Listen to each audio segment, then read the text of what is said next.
Bonjour, voici un modelage sur le critère présenter son interprétation et les raisons qui la fondent. En fait, la première étape, c'est que je vais présenter mon affirmation qui est celle-ci. Le livre que je préfère, c'est Le courage du papillon. Ce que je suis en train de me dire dans ma tête, c'est pourquoi j'aime ce livre-là, pourquoi ce livre-là est meilleur qu'un autre. Donc, la deuxième chose, après avoir donné mon interprétation, c'est-à-dire que j'aime ce livre-là plus qu'un autre, c'est de donner les raisons pour lesquelles je justifie, en fait, que j'aime ce livre-là. La première raison, je vous dirais que c'est à cause de l'histoire qui est vraiment très originale. Et la deuxième raison que je vous donnerais, ce serait, elle est très réaliste, cette histoire-là. Elle est bonne et elle est réaliste à la fois.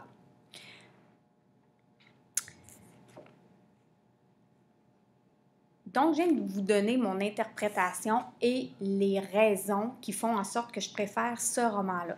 Sauf que ça ne s'arrête pas là. Pour que ce soit complet, il faut que j'appuie chaque raison à l'aide soit d'exemples, de comparaisons, de citations, bref, que j'aille un petit peu plus loin que juste énumérer les raisons pour lesquelles je préfère ce roman-là. Alors, si j'explique chacune des raisons, la première raison, je vais commencer par le fait que l'histoire est très réaliste.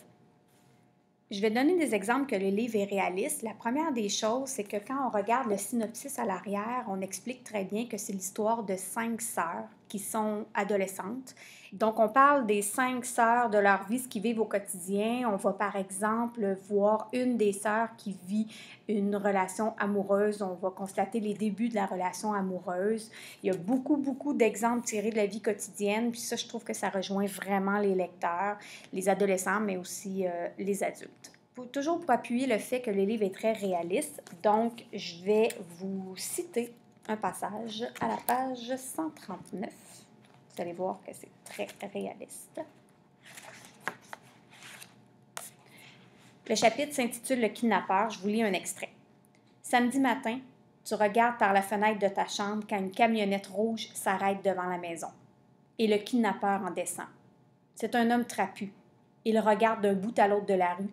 Il porte un jean et un t-shirt noir moulant. Il bâille et s'étire. Il lève les bras et fait rouler ses épaules. Appuyé sur tes coudes, le menton posé dans les mains, tu l'observes et il t'observe. Tu remarques que ses bras sont pleins de muscles. » J'arrête ici, mais pour vous dire que c'est très réaliste, c'est très détaillé aussi, ce qui fait en sorte que ça rend l'histoire beaucoup plus crédible et réaliste, à mon avis. La deuxième raison que j'ai mentionnée tout à l'heure, c'était le fait que le livre est très original.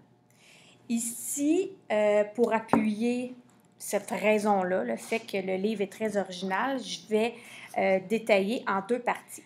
Ma raison, c'est le fait que tous les chapitres sont très courts et les titres sont très originaux. Par exemple, « Voici venir quelque chose de radical ». À un moment donné, il y a un titre où on voit l'heure exacte parce que les moments et les heures sont très importants dans le roman. Et je vous montre un autre exemple tiré du livre.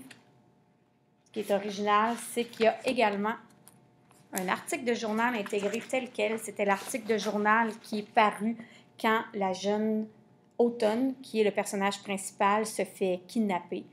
Et si je veux appuyer la raison qui fait que mon livre est original, je vais l'appuyer en le comparant avec d'autres œuvres. La plupart des œuvres ou des romans vont être racontés soit par un narrateur interne, externe, omniscient. Ce livre-là est différent étant donné qu'il y a différents types de narrateurs. Chaque chapitre, c'est soit un personnage principal, par exemple Autumn, qui est la jeune fille qui va être kidnappée, qui raconte sa propre histoire, ou bien, dans d'autres parties, c'est une autre des sœurs qui raconte l'histoire, ou bien c'est un narrateur omniscient. Et c'est ce qui fait que le livre est vraiment original. Donc, pour appuyer ce que je viens de dire, j'ai un exemple. À la page 11, ici, on a un narrateur absent. Par exemple, Beauty dévalait la colline en haut de laquelle se trouvait le collège de Mallory. Elle pensait à son âge en dérapant légèrement sur le trottoir mouillé de neige fondue. Aujourd'hui, 5 mars, jour neigeux, elle avait exactement 17 ans et demi. Alors là, on a affaire à un narrateur externe qui est capable de voir ce qui se passe.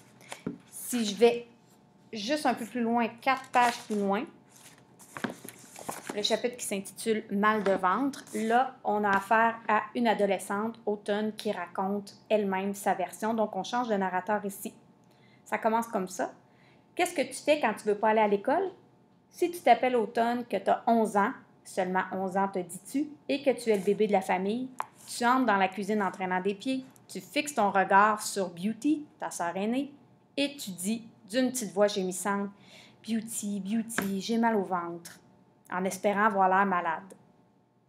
Voilà, changement de narrateur, super intéressant parce qu'on voit des points de vue différents dans l'histoire. Il y a le point de vue du kidnappeur un peu plus loin dans le roman aussi. Alors, c'est ce qui complète mon modelage sur le critère présenter son interprétation et les raisons qui la fondent. Puis j'espère que vous allez avoir le goût de lire ce roman. Merci, bye!